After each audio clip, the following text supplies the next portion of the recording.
प्रिय थिएफिल, आपल्यासाठी मी क्रमानुसार त्या गोष्टी लिहितोय ज्या आपल्यामध्ये घडल्यात, यासाठी की प्रत्येक गोष्टीचं संपूर्ण सत्य आपल्याला समजावं.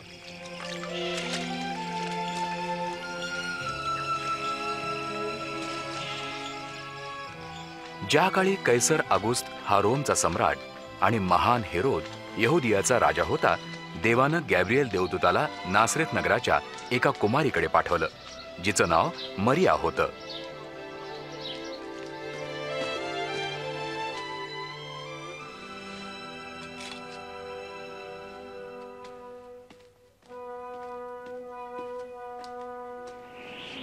हे मरिये, भिवू नकोस, कारण देवाची कृपा तुझ्यावर झाली आहे.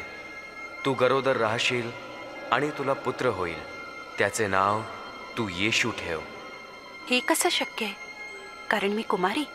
पवित्र आत्मा तुझ्यावर येईल, त्यामुळे ते पवित्र बालक परात्पर देवाचा पुत्र म्हणवेल. त्याच्या राज्याचा कधीच अंत होणार नाही. मरिया आपली बहीण अलिशिबाला भेटायला यहुदियातल्या एका नगरात गेली. ती पण आश्चर्यकारकपणे गर्भवती होती. अलिशिबा, मरिये, माझ्या बहिणी, तू सर्व स्त्रियांमध्ये अधिक धन्य आहेस. धन्य ते बालक ज्याला तू जन्म देशील. तुझं अभिवादन ऐकताच माझ्या उदरातील बाळानं आनंदात उडी मारली. माझा जीव निश्चित प्रभूला थोर मानतो आणि माझा आत्मा माझ्या तारणाऱ्या देवात आनंदी आहे. आतापासून सर्व पिढ्या मला धन्य म्हणतील.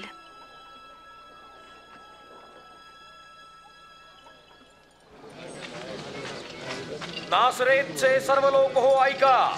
ऑगस्ट कैसरनं हुकूम दिलाय की गालिल आणि यहुदा प्रांताच्या सर्व लोकांची जनगणना व्हावी, म्हणून सर्व लोकांनी आपापल्या मूळ गावी जाऊन नाव नोंदणी करावी.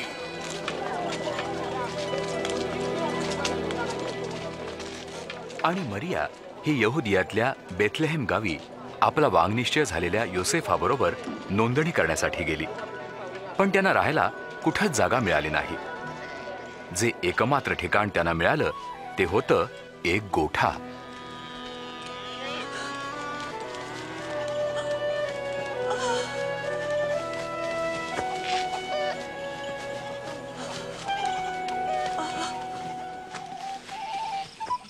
त्याच परिसरात काही मेंढपाळ रात्रीच्या वेळी आपले कळप राखत होते. तेव्हा देवाचा दूत त्यांच्याजवळ उभा राहिला आणि देवाच्या महिम्याचं तेज सभोवती पसरलं.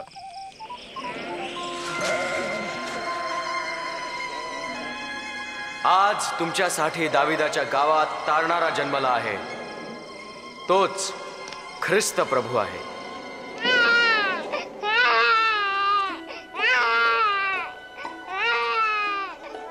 मेंढपाळ धावत धावत नवीन जन्मलेल्या गव्हाणीत निजलेल्या बालकाला पाहायला आले.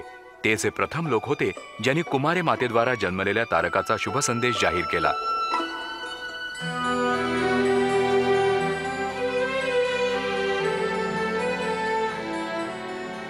एका आठवड्यानंतर म्हणजे त्याच्या सुनतेच्या दिवशी त्यांनी त्याचं नाव येशू ठेवलं. मग योसेफ आणि मरिया बालकाला देवापुढे ठेवण्यासाठी येरुशलेमला गेले. तिथं मंदिरात शिमोन नावाचा कोणी एक नीतिमान आणि भक्तिमान मनुष्य होता. प्रभूच्या ख्रिस्ताला पाहण्यापूर्वी तुला मरण येणार नाही असं पवित्र आत्म्यानं त्याला सांगितलं होतं. हे प्रभू, आता तू आपल्या वचनाप्रमाणे आपल्या दासाला शांतीनं बोलावून घे.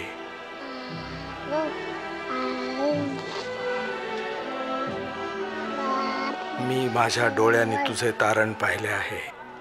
हे बालक देवा तू निवडलेले आहे. आपण उभयता आशीर्वादित असा.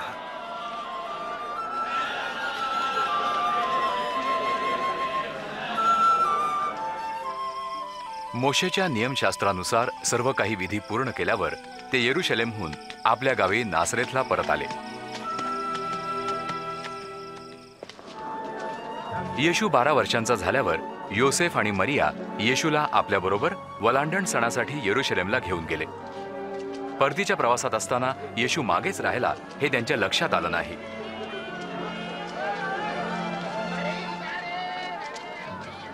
म्हणून ते त्याचा शोध करत पुन्हा मागे येरुशलेमला गेले. तेव्हा तिसऱ्या दिवशी तो त्यांना मंदिरात गुरुमंडळामध्ये संवाद करताना आढळला. हा कुणाचा पुत्र आहे जो असले प्रश्न विचारतोय? हा नाझरेतचा आहे. आम्हाला वाटलं तो आमच्या बरोबरच आहे. कृपया ह्याबद्दल त्याला क्षमा कर. जे त्याचं ऐकत होते ते सर्व थक्क झाले.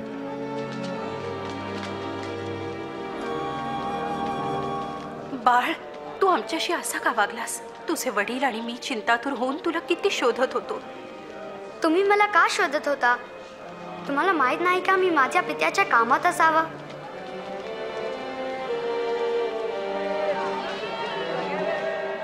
नंतर तो आई वडिलांबरोबर नासरेतला गेला. येशू शरीरानं आणि बुद्धीनं चांगला वाढला आणि तो देवाचा आणि माणसांचा आवडता झाला.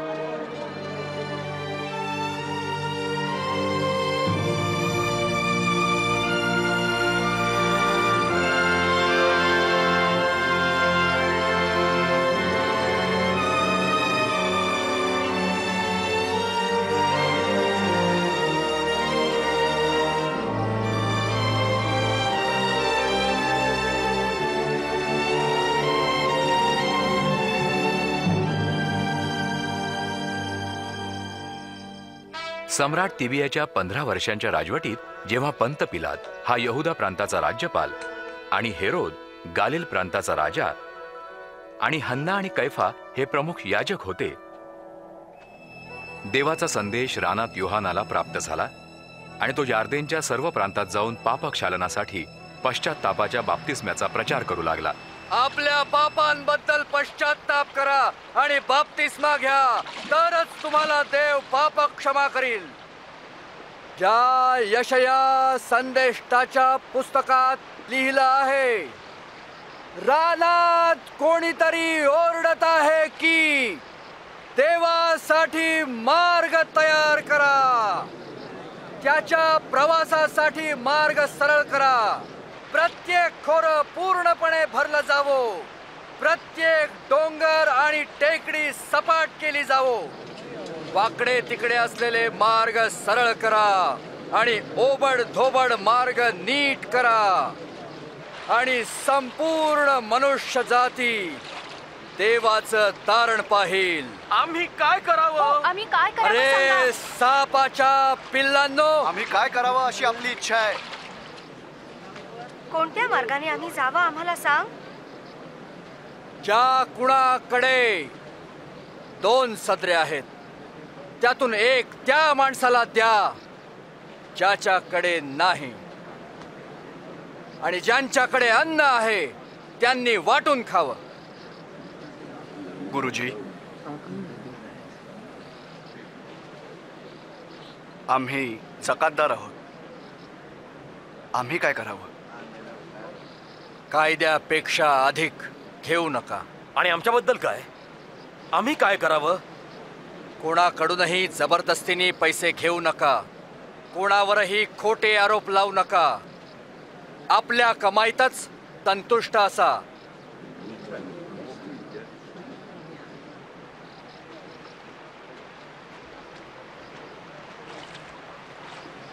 आम्हाला सांग, काय तूच ख्रिस्त आहेस?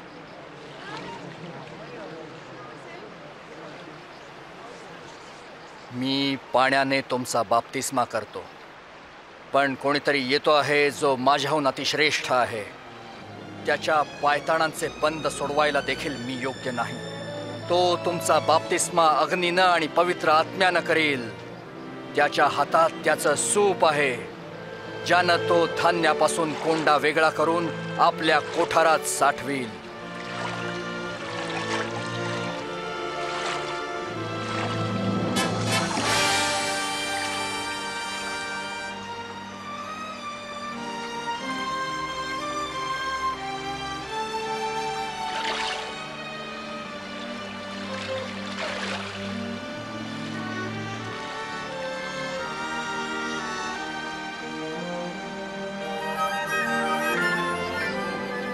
आणि पवित्र आत्मा देहरूपानं कबुतराप्रमाणे त्याच्यावर उतरला.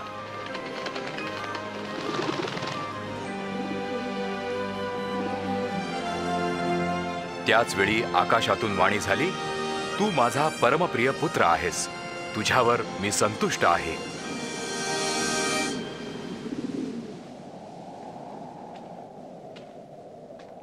येशूनं आपल्या सेवेला आरंभ केला तेव्हा तो सुमारे 30 वर्षांचा होता. नंतर पवित्र आत्म्यानं परिपूर्ण झालेला असा तो यार्देन सोडून रानात गेला. तिथं सैतानानं त्याची 40 दिवस परीक्षा घेतली. या कालावधीत त्यानं काहीही खाल्लं नाही.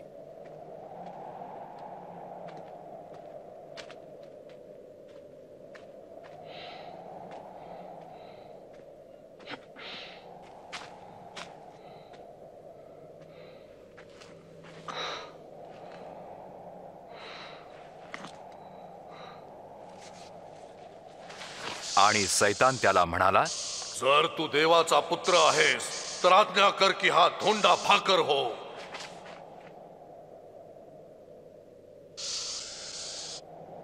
असे लिहिलंय, मनुष्य केवळ भाकरीने नव्हे तर देवाच्या प्रत्येक वचनाने जगेल.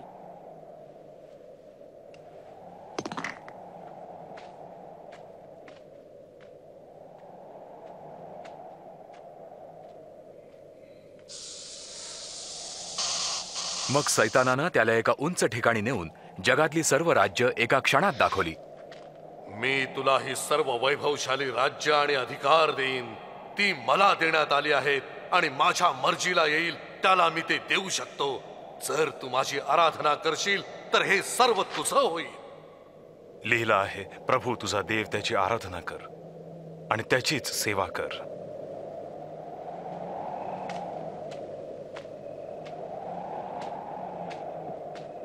मग सैतानानं त्याला येरुशलेम मधल्या मंदिराच्या उंच टोकावर उभं केलं. तू जर देवाचा पुत्र आहेस तर येथून खाली उडी टाक, कारण शास्त्रात लिहिलं आहे की तुझं रक्षण करण्यास देव आपल्या दूतांना आज्ञा देईल आणि तुझ्या पायांना इजा होऊ नये म्हणून ते तुला आपल्या हातावर झेलतील. शास्त्रात म्हटलंय, प्रभू तुझा देव त्याची परीक्षा पाहू नको.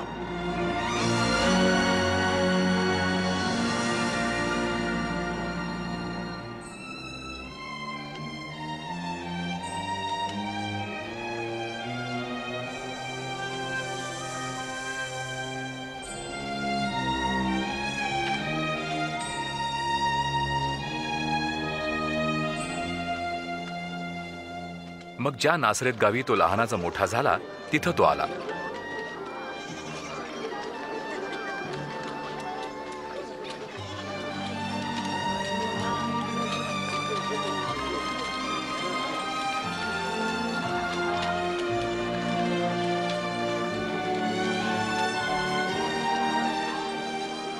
कशी आहेस? बरी आहे.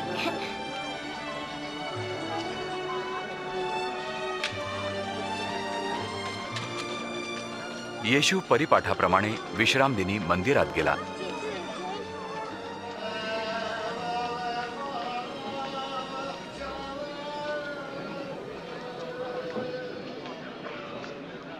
आणि त्याला यशया संदेष्ट्याच्या पुस्तकातले काही शास्त्रपाठ वाचायला सांगितले.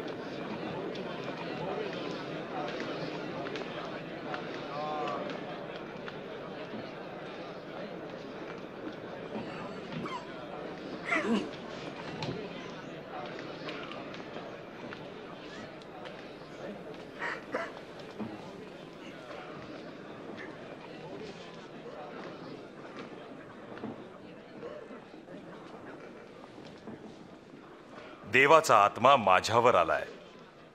त्याने मला दीनास सुवार्ता सांगण्यासाठी निवडलाय.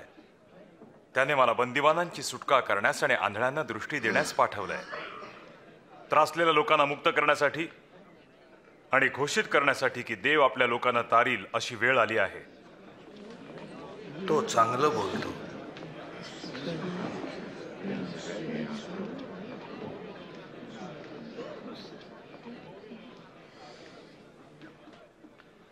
धर्मशास्त्राचं हे वचन आज पूर्ण झालंय. जे वाचत असता तुम्ही ऐकलं. शास्त्राचं वचन पूर्ण झालं? पण ही वचनं केवळ मसीच पूर्ण करू शकतो. आम्हाला कसं कळायचं? खरोखर तुम्ही मला ही म्हण लागू कराल की अरे वैद्या स्वतःलाच बरं कर. तुम्ही असंही म्हणाल आपल्या गावी तेच कार्य कर जे आम्ही ऐकलं तू कफरनहुमात केलंस. मी तुम्हाला सांगतो कोणीही संदेष्टा स्वदेशात कधीही मान्यता पावत नाही.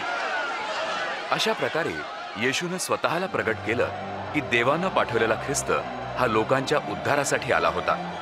पण या यहुद्यांनी त्याला ख्रिस्त म्हणून स्वीकारलं नाही. ते त्याला डोंगरावरून ढकलू इच्छित होते. पण तो गर्दीतून बाहेर पडला आणि आपल्या मार्गानं निघून गेला.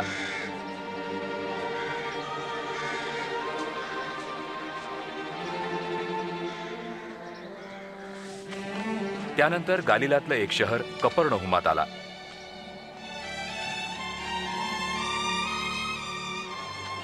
रोमी जुलमी राज्याचं वर्चस्व सर्व देशावर असल्यानं त्यातून मुक्त होण्यासाठी सर्व लोक आतुरतेनं मसीहा येण्याची वाट पाहत होते.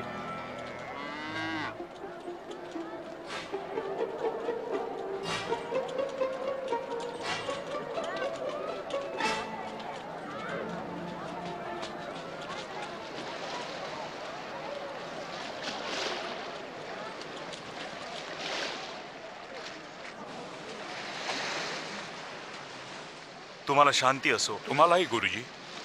शिमोना, तुझ्या होडीत येऊ का? का नाही? तू आम्हाला सोडून तर जात नाही. आमच्याशी बोला, काही बोला. आमच्याशी काही बोल ना. येशूची आम्हाला उपदेश द्या.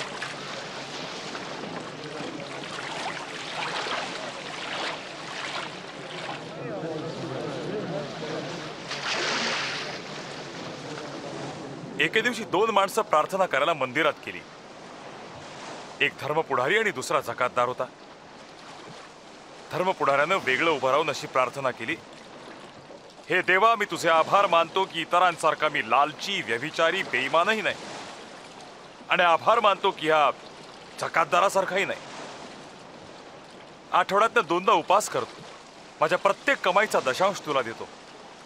पण जकातदार दूर उभा राहून आणि आकाशाकडे वर न पाहता दुःखानं आपल्या छातीवर हात मारून घेत म्हणाला, हे देवा, माझ्यासारख्या पाप्यावर दया कर. मी तुम्हाला सांगतो, देवाच्या दृष्टीनं जकातदार नीतिमान ठरून घरी गेला, पण धर्मपुढारी नाही. कारण जो स्वतःला उंच करतो तो नमवला जाईल, आणि जो स्वतःला नमवतो तो उंचावला जाईल. आता होडी आणखी खोल पाण्यात ढकल आणि साथीदारांसह मासे पकडण्यासाठी जाळी सोड. ओ गुरुजी, आम्ही रात्रभर कष्ट करून थकलो, पण काही मिळालं नाही. पण जर तुम्ही असं म्हणता तर मी पुन्हा जाळी टाकतो. याकोब, योहान,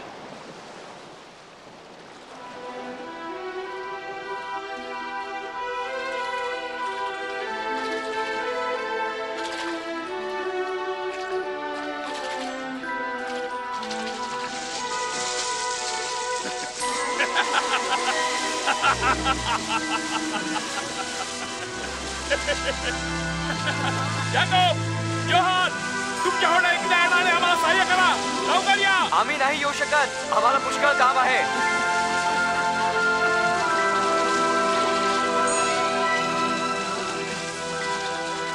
हे पुष्कळ आहे. एवढे मासे पुरे आहेत.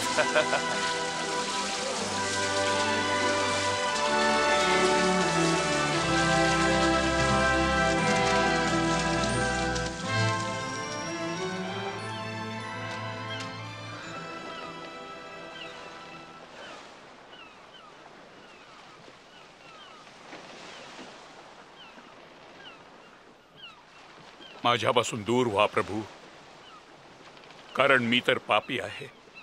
घाबरू नकोस. इथून पुढे तू माणसं धरशील.